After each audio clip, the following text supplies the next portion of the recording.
নমস্কার সকলকে উৎপল সেন্ডুয়ারি চ্যানেলে স্বাগত।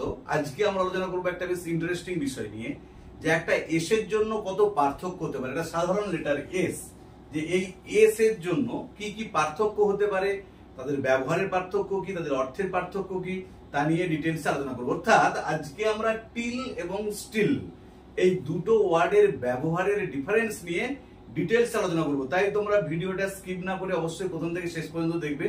আর যারা চ্যানেলটা প্রথম দেখছো তারা অবশ্যই চ্যানেলটা সাবস্ক্রাইব করে পাশে থাকা বেল বাটনটা প্রেস করবে, যাতে পরের ভিডিওগুলো আপলোড করার সাথে সাথে তোমাদের কাছে নোটিফিকেশন পৌঁছে যায়। দেখো, প্রথমে আমরা টিল এর ব্যবহার নিয়ে ডিটেইলসে আলোচনা করব। তাহলে টিল কখন ব্যবহার করব? দেখো, টিলের প্রথম ব্যবহার হচ্ছে, টিলকে আমরা প্রিপজিশন হিসাবে ব্যবহার করি। যে টিলকে আমরা ব্যবহার করব প্রিপজিশন হিসাবে কোনো সময় বোঝানোর ক্ষেত্রে, বা কোনো একটা নির্দিষ্ট সময় বা সময়ের আগে পর্যন্ত বোঝাতে আমরা টিল ওয়ার্ডটা ব্যবহার করব। তাহলে টিলের প্রথম ব্যবহারটা আবার বলে দিচ্ছি। টিলকে আমরা প্রিপজিশন হিসাবে ব্যবহার করব সময় বোঝানোর ক্ষেত্রে, মানে কোনো একটা নির্দিষ্ট সময় পর্যন্ত বা কোনো একটা নির্দিষ্ট সময়ের আগে অবধি বোঝাতে আমরা টিল ওয়ার্ডটা ব্যবহার করি। যেমন ধরো, the students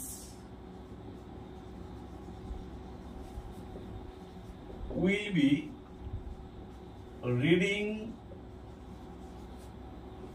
till 9 PM। তাহলে কি বললাম? the students will be reading till 9 PM। ছাত্রছাত্রীরা রাত্রি 9টা পর্যন্ত বা অবধি পড়বে। এই দেখো, যখন 9 PM এই সময়টা বললাম, তার আগে পর্যন্ত, যে 9টা পর্যন্ত বোঝাতে আমরা টিল ওয়ার্ডটাকে ইউজ করলাম। বা আরেকটা উদাহরণ দিচ্ছি, the farmers worked in the field till evening। কি বললাম? দেখো, the farmers worked in the field, কৃষকরা মাঠে কাজ করেছিল till evening, সন্ধ্যা পর্যন্ত। তাহলে দেখো, একটা সময় ইভিনিং, সময়টা বোঝাচ্ছি, তার আগে পর্যন্ত বোঝাতে আমরা till ওয়ার্ডটা ইউজ করলাম। বা the children played football till sunset। কি বললাম? the children played football till sunset। শিশুরা বা বাচ্চারা ফুটবল খেলেছিল সূর্যাস্ত পর্যন্ত। তাহলে টিলের প্রথম ব্যবহার হচ্ছে, টিলকে আমরা অ্যাজ আ প্রিপজিশন ইউজ করব সময় বোঝাতে। সময় বোঝাতে বলতে কি রকম না, একটা নির্দিষ্ট সময় বা তার আগে অবধি বোঝাতে আমরা টিল ওয়ার্ডটাকে ব্যবহার করব। যেমন the students will be reading till 9 PM। দেখো, এই 9টা পর্যন্ত বোঝাতে the farmers worked in the field till evening, কৃষকরা মাঠে কাজ করেছিল সন্ধ্যা পর্যন্ত। the children played football till sunset, শিশুরা ফুটবল খেলেছিল সূর্যাস্ত পর্যন্ত। দেখো, টিলকে আমরা কনজাংশন হিসাবেও ব্যবহার করি। কনজাংশন হিসাবে কি রকম ব্যবহার করি না, দুটো সেন্টেন্সকে জয়েন করতে আমরা টিল ওয়ার্ডটাকে ব্যবহার করি। যে যখন দুটো সেন্টেন্সকে জয়েন করব, কনজাংশন হিসাবে টিলকে আমরা ব্যবহার করে থাকি। যেমন ধরো, I shall read attentively till I get a job। কি বললাম? I shall read attentively, আমি মনোযোগ সহকারে পড়ব, till I get a job, যতক্ষণ না আমি একটা চাকরি পাই। তাহলে দেখো, দুটো আলাদা বাক্য, I shall read attentively একটা বাক্য, I get a job একটা বাক্য। এই দুটো আলাদা বাক্যকে টিল এখানে কনজাংশন হিসাবে জয়েন করেছি, যে আমি মনোযোগ সহকারে পড়াশোনা করব যতক্ষণ না, এখানে টিল মানে যতক্ষণ না পর্যন্ত বা অবধি I get a job, আমি একটা চাকরি পাই। বা the students waited in the classroom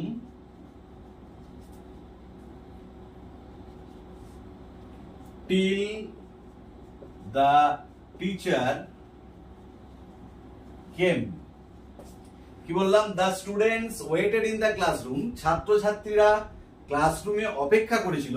তাহলে এটা একটা বাক্য, ছাত্রছাত্রীরা ক্লাসরুমে অপেক্ষা করেছিল টিল, যতক্ষণ না বা যতক্ষণ না অবধি দ্য টিচার কেম, শিক্ষক মহাশয় এসেছিলেন।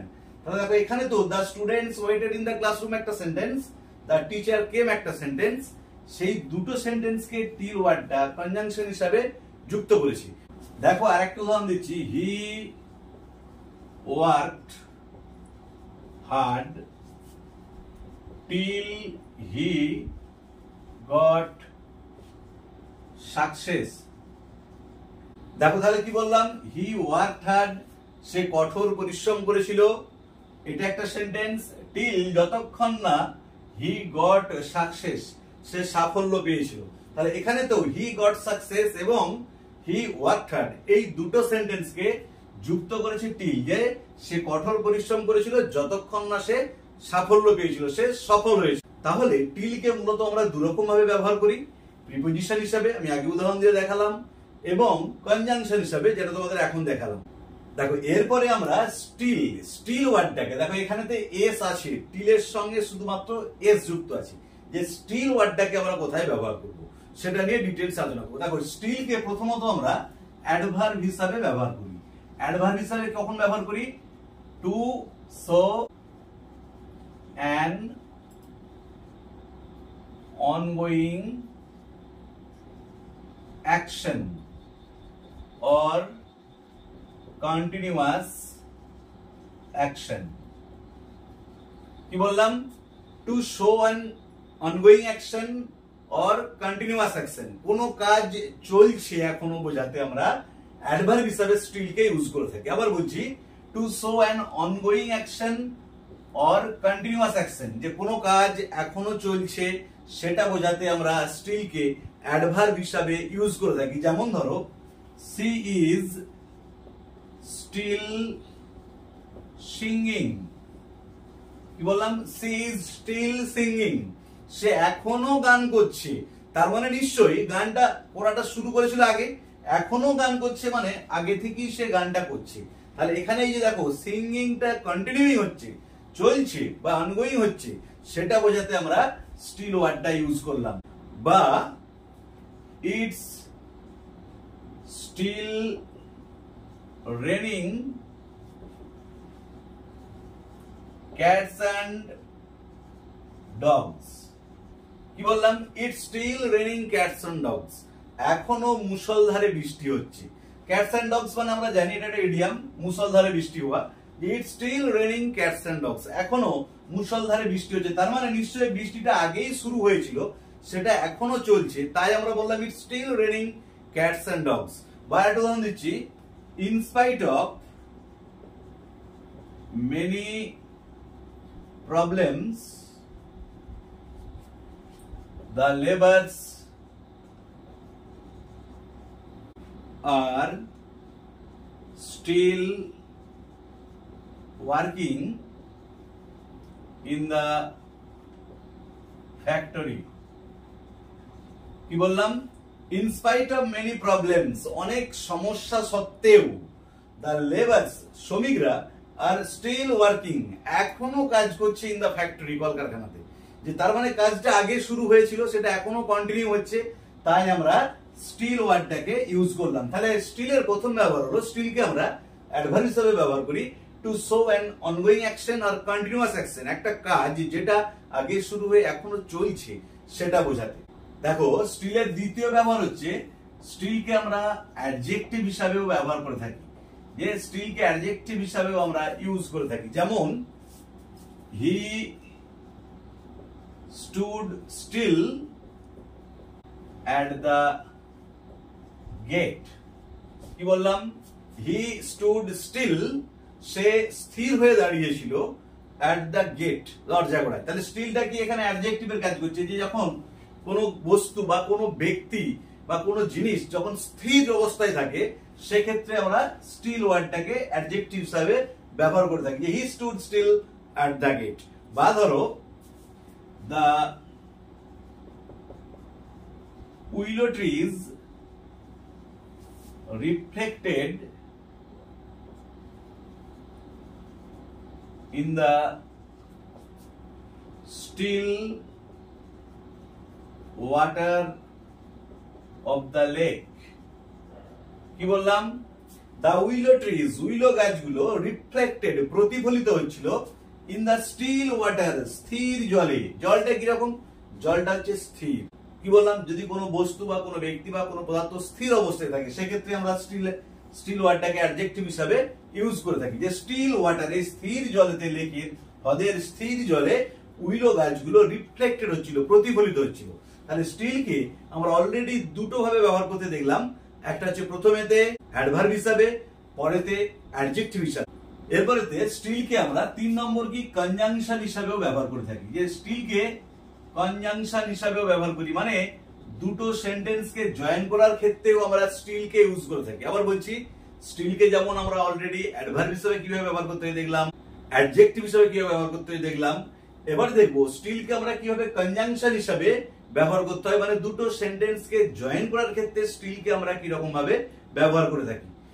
আর স্টিল কনজাংশনটা কখন ব্যবহার হবে, যখন দুটো অপোজিট আইডিয়ার মধ্যে জয়েন হবে। এটা খুব ভালো করে মনে রাখবে, যে দুটো বিপরীত আইডিয়া যখন যুক্ত হবে সেক্ষেত্রে আমরা স্টিল কনজাংশনটাকে ইউজ করব। আবার বলছি, যখন দুটো অপোজিট আইডিয়া, বিপরীত ধারণা বা বিপরীত চিন্তা ভাবনা যুক্ত জয়েন হবে, যোগ হবে, সেক্ষেত্রে আমরা স্টিল কনজাংশন হিসাবে ব্যবহার করব। যেমন ধরো, it rained, still they continued their game। কি বললাম, it rained, বৃষ্টি পড়ছিল, এটা একটা বাক্য। still, তথাপি, তাহলে এখানেতে যখন অপোজিট আইডিয়া হিসেবে তখন স্টিলের মানে হবে কি তথাপি, যে তথাপি দে কন্টিনিউড দেয়ার গেম, তারা তাদের খেলা চালিয়ে গিয়েছিল। তাহলে দুটো বাক্য দেখো, ইট রেইনড, বৃষ্টি হলে সাধারণত খেলা বন্ধ হয়ে যাওয়ার কথা, কিন্তু কি বললাম, যখন দুটো অপোজিট আইডিয়া, বিপরীত ধারণার মধ্যে জয়েন হবে সেক্ষেত্রে স্টিলকে আমরা কনজাংশন হিসেবে ব্যবহার করব। যে বৃষ্টি পড়ছিল তথাপি দে কন্টিনিউড দেয়ার গেম, তারা তাদের খেলা চালিয়ে গিয়েছিল, বন্ধ করার পরিবর্তে খেলাটাকে কন্টিনিউ করেছিল। বিপরীত, যেটা হবার কথা তার বিপরীতটা হলো, সেক্ষেত্রে আমরা স্টিল ইউজ করলাম। বা ধরো, she was ill, still she attended the meeting। কি বললাম দেখো, she was ill, সে অসুস্থ ছিল, still, তথাপি she attended the meeting, সে মিটিংটাতে উপস্থিত ছিল। তাহলে অসুস্থ থাকলে জেনারেলি কি হয়, মিটিং এ উপস্থিত থাকতে পারে না বা কোনো কাজে উপস্থিত থাকতে পারে না, কিন্তু এখানেতে সে অসুস্থ থাকা সত্ত্বেও সে মিটিংটাতে অ্যাটেন্ড, উপস্থিত ছিল। তাহলে দুটো বিপরীত আইডিয়া, যেটা হবার কথা নয় সেটা হলো যে অসুস্থ ছিল তথাপি তবুও সে মিটিংটাতে উপস্থিত ছিল। বা হি worked hard, still he did not get success। কি বললাম, he worked hard, সে কঠোর পরিশ্রম করেছিল, still, তথাপি he did not get success। দেখো দুটো আলাদা বাক্য, he worked hard একটা, he did not get success একটা। তাহলে সে কঠোর পরিশ্রম করেছিল তথাপি সে সাফল্য পায়নি। তাহলে এটা বিপরীত, অপোজিট ধারণা, যে কঠোর পরিশ্রম করলে সাধারণত কি হয়, সাফল্য পায়, কিন্তু এক্ষেত্রে কি বললাম, সে কঠোর পরিশ্রম করেছিল তথাপি সে সাফল্য পায়নি। এই জন্য আমরা এখানেতে স্টিল কনজাংশনটাকে ইউজ করেছি। তাহলে স্টিলের প্রধান তিনটে ব্যবহার কি না, প্রথমত স্টিলকে আমরা অ্যাডভার্ব হিসেবে ব্যবহার করব, to show an ongoing action or continuous action, একটা কাজ চলছে সেটা দেখাতে গেলে, যেমন it is still raining, she is still reading, he is still working. দ্বিতীয়ত কি না, স্টিলকে আমরা অ্যাডজেক্টিভ হিসেবে ব্যবহার করব কখন না, যখন স্টিল মানে স্থির বোঝাবে, he stood still at the gate, the willow tree is reflected in the still water of the lake. আর তৃতীয়ত কি না, স্টিলকে আমরা কনজাংশন হিসেবে ব্যবহার করব তথাপি অর্থে, বা দুটো বিপরীত আইডিয়া, অপোজিট আইডিয়ার যখন যোগ হবে সেক্ষেত্রে আমরা স্টিল ইউজ করব। যেমন it rained, still they continued their game. তাহলে আজকের ভিডিওতে আমরা কোথায় টিল বসে এবং কোথায় স্টিল বসে তা নিয়ে ডিটেলস আলোচনা করলাম। অর্থাৎ একটা এসের পার্থক্যে কত কি পার্থক্য ঘটে যায় অর্থে বা ব্যবহারে, তা নিয়ে ডিটেলস আলোচনা করলাম। ভিডিওটা ভালো লেগে থাকলে অবশ্যই বন্ধুদের মধ্যে লাইক শেয়ার করবে এবং কমেন্ট করে জানাবে। আর যারা চ্যানেলটা প্রথম দেখছো তারা অবশ্যই চ্যানেলটা সাবস্ক্রাইব করে পাশে থাকা বেল বাটনটা প্রেস করবে, যাতে পরের ভিডিওগুলো আপলোড করার সাথে সাথে তোমাদের কাছে নোটিফিকেশন পৌঁছে যায়। ভালো থেকো, ধন্যবাদ, দেখা হবে পরের ভিডিওতে।